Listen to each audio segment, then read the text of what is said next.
Everybody, I hope you're having a fantastic day today. Welcome to the Real Life Podcast with the Fife Brothers. Today we have a kind of unique episode for you guys. Please welcome Christian Hill. He's a good friend of mine and is a professional counselor in the state of Texas and holds a master's in biblical counseling from Dallas Theological Seminary. His graduate work has equipped him with a strong foundation in integrating faith and therapeutic practice. He has been mentored by some of Central Texas's leading mental health professionals, including Dr. French Jones, Dr. Stephen Chalk, and Dr. Christopher Taylor, founder of Taylor Counseling Group and vice chair of the Texas State Board of Examiners for licensed professional counselors. Christian's counseling practice centers on intrapersonal growth, identity formation, and navigating life's transitions.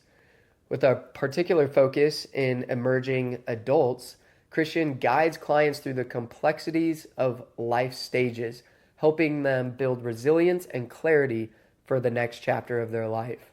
He is deeply committed to partnering with clients on a transformative journey to uncover their authentic selves, blending cognitive behavioral therapy, existential psychotherapy, and logotherapy. Christian brings an integrative approach to his work and remains a lifelong student of the counseling profession. So everyone, please welcome Christian Hill to the podcast. Well, Christian, welcome to the Real Life Podcast. How's your week been? It's been good, man. It's been good. Glad it's Friday, but happy to be here. Thanks for having me on. Absolutely. Parker, how are you doing? I'm doing fantastic. It's Friday and I'm ready for the weekend. Same. What are you doing this weekend, Christian? This weekend, I think I have just a baseball game for my nephew. Oh, you know what? Today is my nephew's 12th birthday. Oh. Reminder to call him to myself.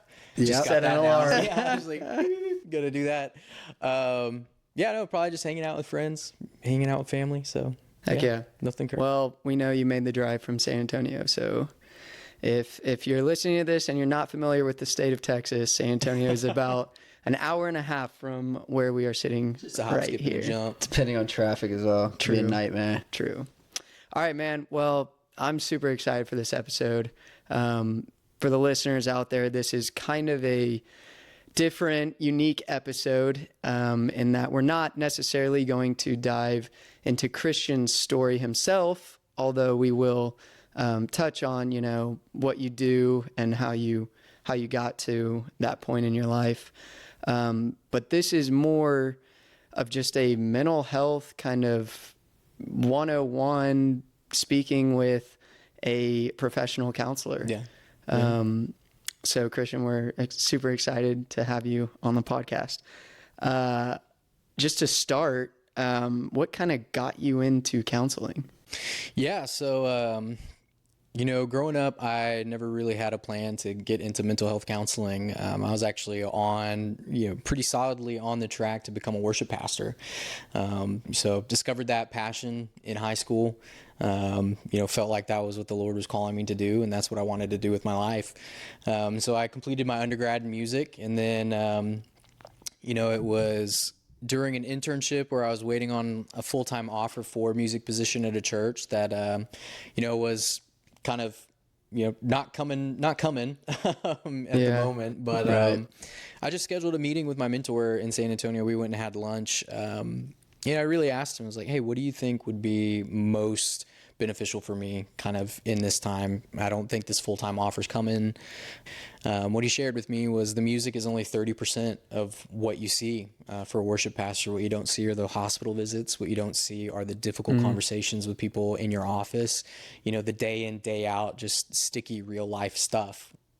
He knew that formal training in counseling would be just a wonderful resource for a life in pastoralship. And so, he encouraged me to go to Dallas Theological Seminary, get a counseling degree, and said that hey, anybody that wanted to work in a church, a degree from seminary never hurt them. So Yeah. that's what I got on the track to do. So that's how I got to Dallas Theological Seminary. But how did I get to where I am today? During my program that I got plugged in with Dr. Christopher Taylor and Taylor Counseling Group. So that's where I've worked for the past 7 years. I've just recently transitioned out of my role as COO there at that company. But I got plugged in with him, in my first year of my graduate program. I remember sitting in class and he said, hey, for all the students, I'm starting a new position in my company. If you're interested, come on down. The hours are long. The pay is bad. But you won't learn more about private practice anywhere else. Yeah. I was the only one that went down. And let me tell you, he was not lying about the hours nor the pay. It was bad. Right. But I had the opportunity to be on the ground floor of an amazing organization that we grew from 2 locations to 14 locations throughout Texas, 80 providers, and we complete around 1,200 sessions a week. So That's amazing. That's 1,200 people that we help every week, week in, week out. And so that's how I got plugged into kind of private practice. Would you consider yourself like a biblical counselor? Is that kind of like your title? Or Yeah. Okay. Yeah. So my degree is in biblical counseling. Okay. Gotcha. So DTS, that's the distinction they have. I do integrate faith into my practice as well. I was about to ask. It's really during the point where I'm assessing, hey, what do your support systems look like? Yeah. Friends, family, do you have communities, a church community? Do you just have a pickleball league that you play every week? Let's just assess some of those things that you're doing that offer you that support and, community that you need. I am integrating kind of that Baptist, non-denominational, evangelical Christian background into kind of the secular psychotherapy that what we might call kind of the psychology aspect of it. So kind of a both and we call that an integrative approach. Gotcha. Amazing. Yeah. I love it. So that kind of leads into my next question. I mean, we said it in your bio before the start of this episode, but you handle a blend of cognitive behavioral therapy, existential psychotherapy, as well as logotherapy. Can you kind of explain what those different techniques or modalities are? Yeah. So when we talk about those different types, cognitive behavioral therapy, I'll just kind of give you the quick and fast bullet points for each one. Cognitive behavioral therapy is what we call like a short solution focused therapeutic approach. So really the time frame for that, we're looking at maybe 3 to 10 sessions. It's really like, hey, I'm, dealing with a very specific problem A, and I need that to not be a problem. So very directive, very fast paced. I think that's a very good modality for highly motivated clients. People who are just like, look, just cut the fluff. Like, let's just get this solved. Right. But no, I think it's a very approachable modality for people that especially that are getting into counseling for the first time, because it really is just so easy to understand. It's just, hey, what are your thoughts? Our thoughts inform our beliefs. And what are your beliefs? The beliefs are going to inform your actions. So all we're going to do is just rewind it back to, hey, just what are we thinking here? What are your thoughts on this? What are your beliefs? And we can just work backwards from, hey, A plus B equals C. And if we can change B, then we can change C. When we get into existential therapy, existential psychotherapy, and logotherapy, that's really kind of like the side of the pool that I like to swim in. I love working with people who are trying to answer the question of why am I here? Or what is my purpose? Existential psychotherapy and logotherapy. Like purpose in life, or purpose in life. Yeah, okay. That identity piece, I think is so beautiful. We're asking those deep, meaningful questions of, why am I here? What's my purpose? What's my meaning? What's my why? These are people that are really wrestling with developing that personal identity. Does the client come in telling you, hey, I want this direct approach, I want the cognitive behavioral therapy, or, hey, I don't really know my meaning in life? Like, do they tell you and then you then tailor the type of therapy you're going to give them? Yeah, no, great question. So typically, some clients will come in and be like, yeah, I want to better understand who I am. Gotcha. And then some clients come in trying to figure out like, I don't know why, but I've finally come to the point where I've had a series of failed relationships and I'm recognizing that the common denominator is me.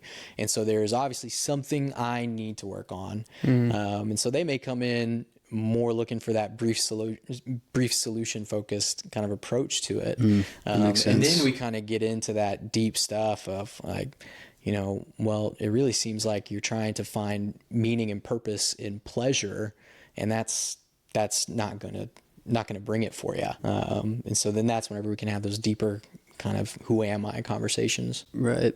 Gotcha. Quick small question. What's the difference between like counseling and therapy? Is there a difference? No, yeah. So the same thing. Oh, it's the same Counseling and thing? therapy. Yeah. Okay. Same thing. Gotcha. My follow-up question to my previous question. So the existential psychotherapy and the logotherapy handle or deal with the situation where someone comes in and is like, I don't know my identity in life. I don't know my purpose in life. Without like, I know you have to keep things confidential, but did you ever find like a pattern, or were, I don't know how to phrase this correctly, but did you ever find a pattern of those types of clients, like a commonality, a common denominator? Were they going through the same kind of thing in life? It's more, I think the details are what's different, but the experience is the same. We all are living life and we're all having to go through similar struggles, at the core of our being. And I think, this is, not only from a psychological perspective, but also from a biblical perspective is, we were all made for a purpose. I think that everyone is searching for that purpose. Thankfully, as believers, we kind of get a built-in purpose, which is to glorify the kingdom of God, and to spread the name of Jesus. I mean, that is our inbuilt purpose. And then after that, we can talk about passions and callings after that. But, for the non-believing populace, I think it really is kind of that they are searching and longing for that. And it's like, why am I here? Like, what's the reason that I exist? Because if I have no reason to exist and life just sucks, then what's the point? Well, and that's when depression hits. That's when suicides happen, is when you don't feel like you belong on earth or you can't contribute to earth because you think you don't have a purpose. And that's just 100% false. Yeah. Yeah. No, everyone has a purpose. All of us suffer in life. Obviously some people's sufferings are much greater than others. Some people have to carry bigger burdens. But we all do have the same load, which is to suffer in this life. In logotherapy, specifically, we'll say that, our attitude when faced with unavoidable suffering, that's the last of human freedoms. You can take in everything away from someone, but the thing that you can't take away from them is their choice in the face of unavoidable suffering. Like, we have the opportunity to choose whether we're going to use this for good, and we're going to use this as a source of self betterment or improvement, or we can choose to use this as something that takes life from us rather than gives us life or gives us meaning or purpose. That's really powerful. good. Yeah, and I think that like is very relevant for the previous podcasts that we had. I was just about to say and the that. people that we've had on it that have gone through traumatic experiences or losses or whatever it might be. They kind of go that route every time they talk about that. You can either look at it as a way to somehow better improve your life, and or look at it on the dark side and not let it improve your life in some way. Yeah. So I think that makes a lot of sense. I got a quick question, like for someone that's listening and might have said in their head during this podcast, oh, like I'm in that position where, I'm trying to find my purpose, my identity, what's kind of, where can they start? What's kind of the first step that they can take? Yeah. So I think the first question is kind of, or the first starting point is breaking down kind of like what we would call external loci of identity and internal loci of identity, which is basically a very fancy counselor way of saying, like, do you find your identity in things outside of yourself, or do you find your identity in things inside of yourself? Most commonly, I mean, what does someone respond with whenever you say, hey, great to meet you. Tell me about yourself. Like, who are you? What do they always start with? They start with their job. Start with their job every time, their occupation. And that's not who they are. It's what they do. And so that is a clear, kind of like a clear example of like, and I'm not saying that person is for sure internalizing an external kind of what they do as who they are. But that's a kind of like a pretty quick thumb scale synopsis of, hey, is someone thinking about who they are internally or thinking about who they are externally? And so I think it's helpful to break that down first. And like, you know what? Ask yourself the question, like, do people love me for what I do rather than for who I am? And that's a tough question. Probably a very uncomfortable question, especially if you're a people pleaser like myself. Like it's like, no, people strictly love me for what I do. And then, after you're sufficiently uncomfortable with that question, then ask yourself, do I love me for what I do rather than for who I am? Like, how kind am I to myself when I didn't get up for my 6 a.m. workout? How kind am I when I didn't hit my macros? Like, how kind am I to myself when I just do need to take a day where I just kind of chill out for a little bit? So I think that's helpful for one, starting to diagnose that, like, okay, yeah, maybe I don't necessarily know what my purpose or who I am or who I am wanting to become, if I'm basing all of these things on external factors. And then once we kind of figure out like where this person is on the outside or where they are kind of in that process, the next thing I think is most helpful is identify your values.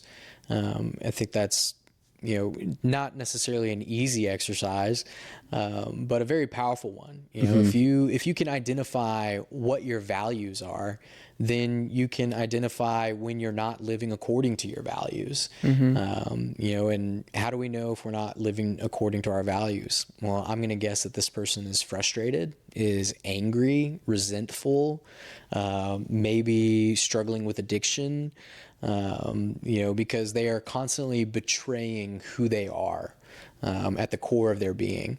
So I always like to kind of start with a values exercise with clients that are kind of starting to dive into this, self-discovery of, who am I at my very core. Right. A lot of the counseling process is solving internal incongruence, which is basically just friction.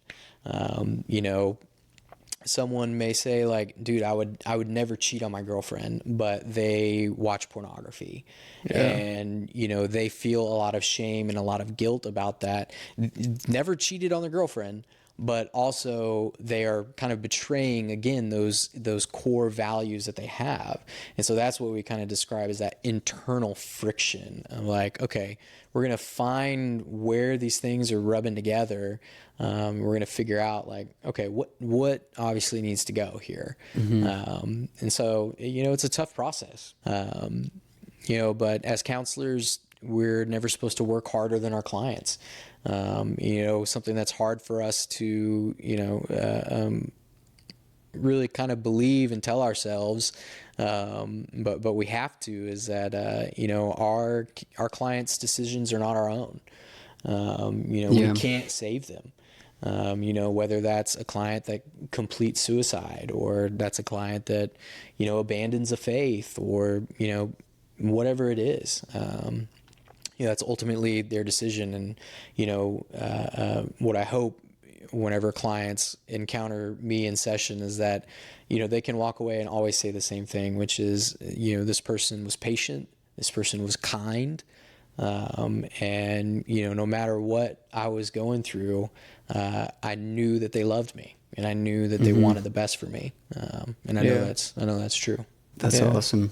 So what does a session with Christian Hill look like? Yeah, you're going to sit down. This is going to be a confidential environment. Like, I think the therapeutic relationship, I do specifically use relationship because you are in a working relationship with your therapist. You are constantly building this rapport with this person. I think there's something so liberating about the therapeutic relationship in that you are able to share. Yeah, I mean, unfortunately, you should have this in everyday life, but obviously everyone is going to be biased. Like you're going to have friends, you're going to have family. Everybody's going to have to hear two sides of the story. Your therapist is the only person who doesn't. I like that. Hey, I'm going to be here with you.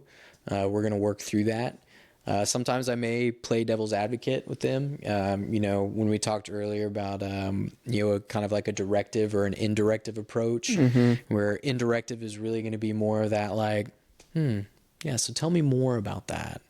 Whereas directive would be like, you need to stop that. I feel like there's a lot of stigmas around therapy and counseling.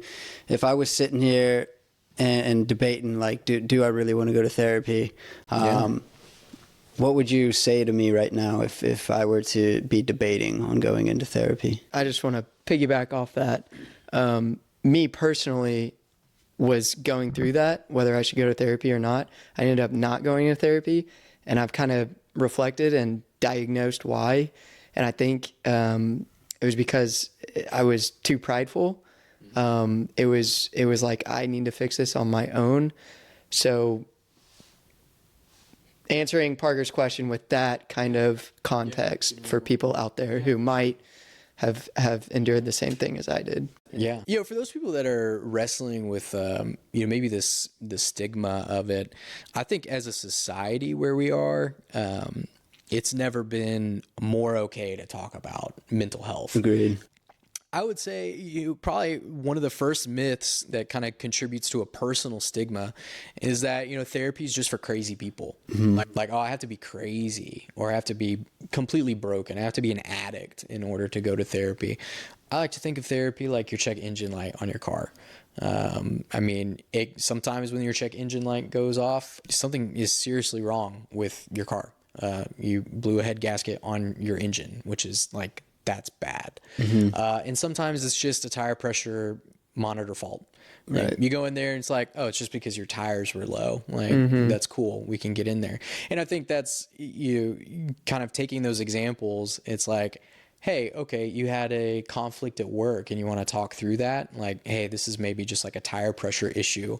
Or it's like, you know what? I came in and I realized that I don't love myself. Like, and I never have. And that's, wow, hey, okay, that's a heart issue. Let's talk about it and, really, really go through that. So it's not for crazy people. It's not just for crazy people. And also the fact that you go to therapy doesn't mean that you aren't able to deal with those issues on your own. I think that's the other thing is like, hey, this is almost admitting that it's a problem, or this is admitting that I can't handle this on my own. And it's like, no, like no one's asking you to handle it on your own. Like, I'm just saying it may be a little more helpful to do it with somebody else, Yeah. Someone that's going to be there to be like, hey, I'm as invested in this as you are to get this solved. And just having that ability to kind of externally verbalize the things that you're working through. I think honestly, really kind of the biggest thing that counselors do is just we kind of help clients get out of this cycle of they have a pre-established belief or understanding of their problem, and then they just keep playing that on repeat, and they just have trouble seeing it from a different angle or seeing a different way out of it. And really, our pleasure and privilege is to be a guide in that process of maybe suggesting a new path, and let's walk down this together for a little bit. And if we figure out this isn't the right path, then we'll turn around and go take another one. I think it's a great part of it. I think another challenge for people seeking therapy for the first time, and this is an illustration I use with all of my clients, is like, don't feel like you have to know what to say. Don't feel like you have to have, it all with a pretty bow on top of this very eloquent and educated with, therapeutic language in there. Like we're talking peer to peer. Like, no. What I like to describe is I was a Lego kid growing up. I don't know if y'all are Lego kids. Love Legos. Shout out Lego. No. We were more Lincoln Logs. Lincoln Logs. I love the Lincoln Logs. There you go. All right. Well, Lincoln Logs works too. It's like y'all are dating yourself, but yeah, Lincoln Logs works. The same age. That's funny. No, I always encourage clients. I'm like, hey man, you're gumming this process up because you're trying to put together like a finished product for me. Like I want you to dump the Legos out and I want us to put it together That's together. good. Okay. So you've been a licensed therapist, counselor for 7 years now.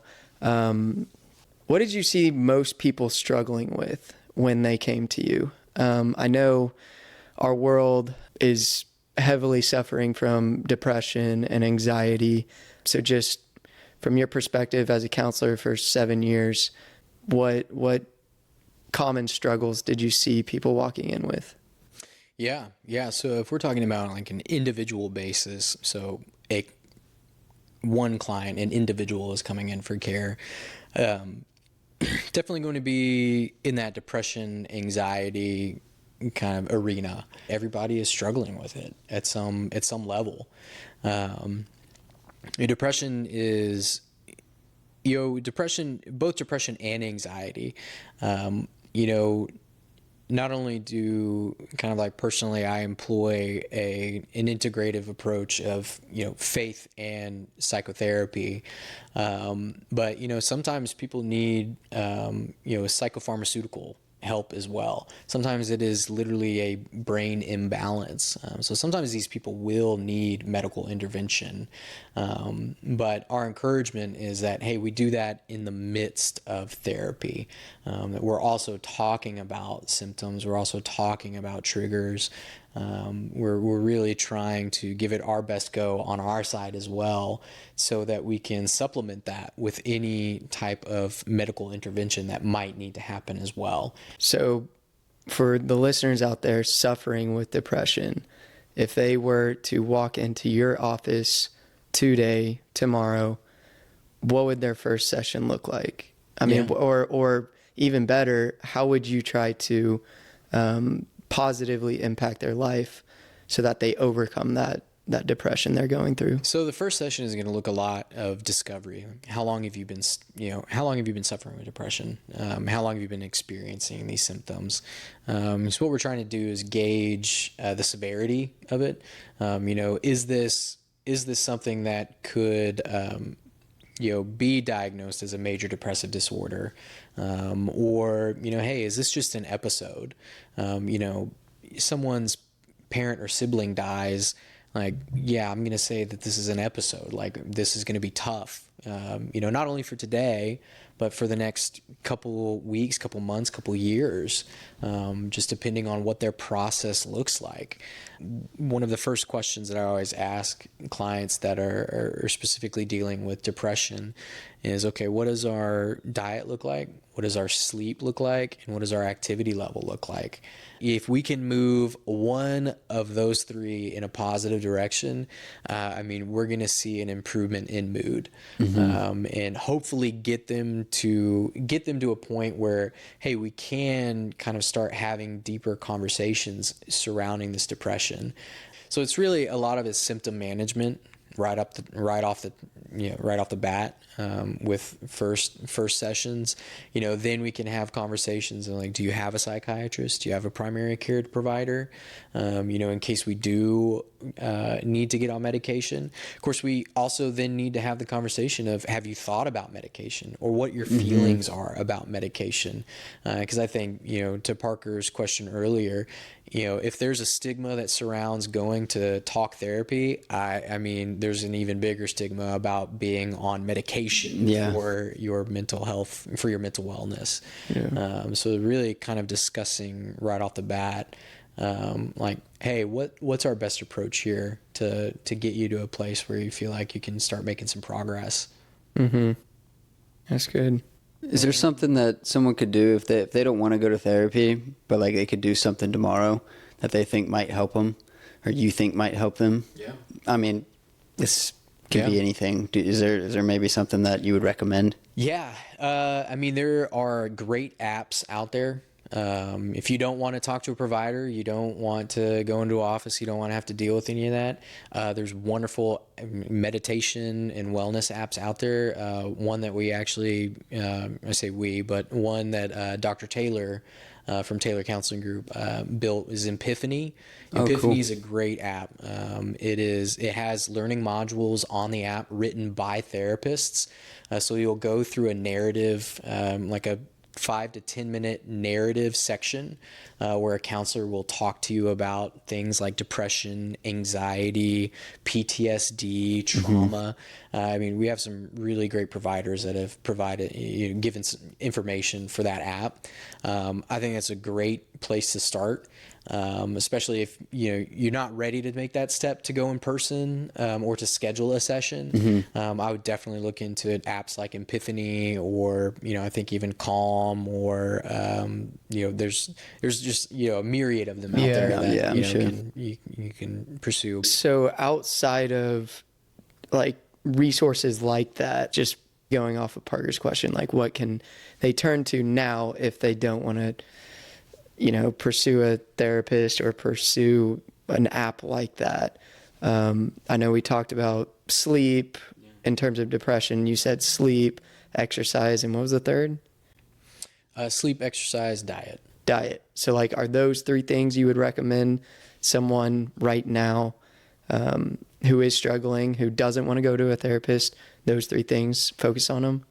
Well, I think that's a great jumping off point into starting treatment. I think if someone's not ready to make that step, what I'm going to say is, hey, go talk to a close friend. Dive into your community, whether that's a faith-based community or just a friend community or your family members. I think it's important that you don't, as much as you may not want to do this journey by yourself, we do need each other. Everyone needs somebody. So, hey, you're not ready to go pay a stranger. Totally get it. Talk to a close friend. Talk to a family member, definitely let them know that, you're going through something and that you need that support. And, if you don't have a support system like that, then, hey, I would maybe recommend back to like find an app, find a hotline, find a helpline, like just find somebody. 'Cause I think it's incredibly important to have that human interaction piece. There's an incredible amount of healing that happens just when we encounter one another, and get outside of ourselves. If you could say there's one like secret to happiness, what would you say that would be? The 3 pillars to happiness are gratitude, doing what you love with people you love, and curiosity. You approach life with those 3 things, you're well on your way to having a happy life. So speaking about happiness, you just gave us a book, Parker and I, a book, Man's Search for Meaning. Appreciate that. We're going to read it. But Viktor Frankl. Yeah, I nailed it. Stated, happiness cannot be pursued. It must be ensued. Yes. What are your thoughts on that? When I think of happiness being pursued, I think of more of kind of, what we talked about, Sigmund Freud. He was like a purpose to pleasure. Like life is nothing but pleasure. And it's like, we don't really pursue, like, I think pleasure is something that you pursue. Like that's something we're all kind of Everyone wants pleasure. Yeah, exactly. Everyone wants to have pleasure. Happiness ensue. That takes on more of the connotation of happiness as, we may conceptualize it as believers as joy. And it's like, joy is happiness in spite of. You can be having the worst day ever. You forgot your umbrella, but you're still going to be filled with joy. Happiness ensues whenever you are, really fulfilling your life's purpose, that you found your meaning. Another really great concept from logotherapy is, life questions all of us and expects us to answer for the life that we've been given, and that we have to take responsibility to become the best part of ourselves and contribute to the world. Like, that's our responsibility. Like, that's our purpose. When we talk about logotherapy, is, to find that meaning, find that purpose. And that happiness comes along as we discover what that is in the journey. Right. This says, trusty Google says, this quote emphasizes that happiness is not a goal to be actively sought after, but rather a byproduct of other activities, such as finding meaning and purpose in life. Yeah, the inverse would be, what Viktor Frankl would call the masked neurotic triad, which is, it comes out of a existential vacuum.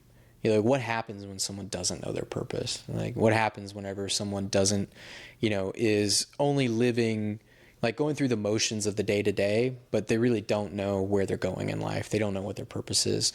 And it creates what we call this existential vacuum. And out of that, you posit that these three things are the direct byproduct of an existential vacuum, which is anger, addiction, and depression. And someone who doesn't have a purpose, show me someone who doesn't have a purpose, or show me a person that's angry, addicted, or depressed, and I'll show you someone that doesn't know their purpose, or doesn't know their meaning or their direction in life. Now, I know that's just one facet of one modality, of one technique. Yeah. That doesn't perfectly encapsulate everyone's journey with, addiction, anger, or depression. But, again, we take it back to values, which, if someone's not living according to their values, I'm going to say that they're going to be angry, addicted, or depressed. For someone who might not even know their values, what would be your advice or recommendations to start installing values, positive values in their life? So there's a lot of really kind of fun off-the-cuff card games of like what your values are. I'm not joking. We did an executive retreat in 2021, and my boss literally just brought a deck of cards that had one word on each card, and we just went through the whole deck and narrowed them down to like our 5 core values, our 5 core personal values. So name some examples. A value could be work. Value could be humility, loyalty, family, occupation. Like, I mean, it could just be any of these words, like anything that you value. You know what I mean? And again, it doesn't, values doesn't have to be this incredibly heady or deep, concept. It's like, dude, what do you ascribe value to? And if you ascribe value to your work, like if you're like, dude, if I did not have my work every day, then I would be lost. It's probably a value. Right. So, I mean, there's card games out there, or you can literally just go online. I know that there's value sorters that you can literally just kind of like competing values, where it's like, okay, out of, loyalty and community, which one do you like better? And it's like, oh, I like loyalty. And you can kind of help you just funnel these things down. And, whenever I say identifying your values, especially kind of like the card game kind of idea of it, it's more finding things that resonate with you. Like, these aren't things that you perfectly encapsulate, but these are things that you can aspire to. Like, what resonates with my core of who I want to be, who I aspire to be, who can I, go on this journey of becoming for a lifetime. Yeah. And as you start instilling these values into your life, you'll notice you will start transforming as a person. Yeah. And transforming the people around you. Christian, this has been awesome. I appreciate it, you jumping on this podcast with us. What would you hope that listeners could take away from this conversation? I think firstly, you're not the only person who struggles with whatever you're going through. This is a human experience. We all were given these beautiful things called emotions. And just because they feel negative or they feel bad doesn't mean that they are bad. Each emotion is just an indicator of where we're at, or what we're going through. So one, I want them to know, like, hey, you're not alone. The second thing is that you may think that whoever you reach out to is going to meet you with judgment or meet you with condemnation. And, from personal experience, not only like on this side of the couch, listening to clients, but also on the other way, receiving it as well, is that overwhelmingly the response is going to be love and acceptance. That those people are going to meet you where you're at. They're going to hear you, and everyone ultimately wants the best for you. And I think that's something we forget really easily. Yeah. So you're not alone. People aren't going to meet you with condemnation. And it's easy to take that next step. There are so many resources, whether you want to, just try and pursue this on your own. You want to call someone on the phone, you want to schedule a session, you want to download an app, help is right around the corner. And I would just really love to encourage them, don't delay. Something I always say is like, why wait to be happy? Like, why wait? Like, do it today. So that's good. Love it. That's awesome. Well, Christian, thank you again. Just reiterating what Parker said. We're so honored to have you on the podcast. Your just experience and knowledge and wisdom in counseling and therapy is just so beneficial to Parker and I, as it is, I believe, to our listeners as well. So one final question, just like what proposed steps do you have for our listeners? Next steps they can take, and how can they reach you? Yeah, absolutely. Well, again, like I said, don't delay. Like, why wait to be happy? In the episode notes, we're going to have a couple of different links to local providers here in Austin, but also great telehealth options.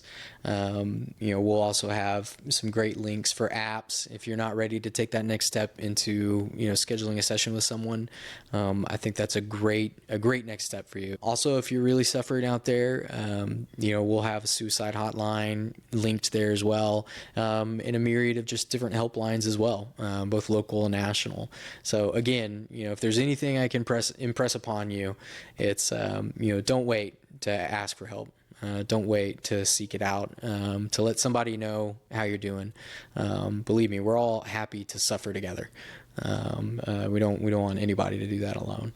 And lastly, I'll provide my email on there as well. If any of you would like to, talk about, hey, I do want to get into treatment. What are some suggestions?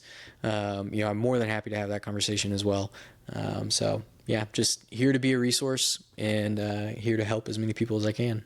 So I love it. Let's go. And that's what we're trying to do as well. So if you are struggling out there, please take a look at our show notes and utilize those resources that we have down there. Till next time. All right. Thank you, Christian. Appreciate it. Let's go. All right, everybody. That is it for this episode on the Real Life Podcast. Thank you for listening. If this impacted you, or you think you might know someone that this would inspire, please share it. Give us a like. We're just trying to grow this community so that these videos, this podcast, can get to the people that need it the most. And as well, if you have a story, feel free to DM us, message us on Instagram. Our Instagram handle is at the top of our Spotify profile. Reach out to us. We would love to hear your story and share your story with the rest of the world. All right, we'll see you guys next time.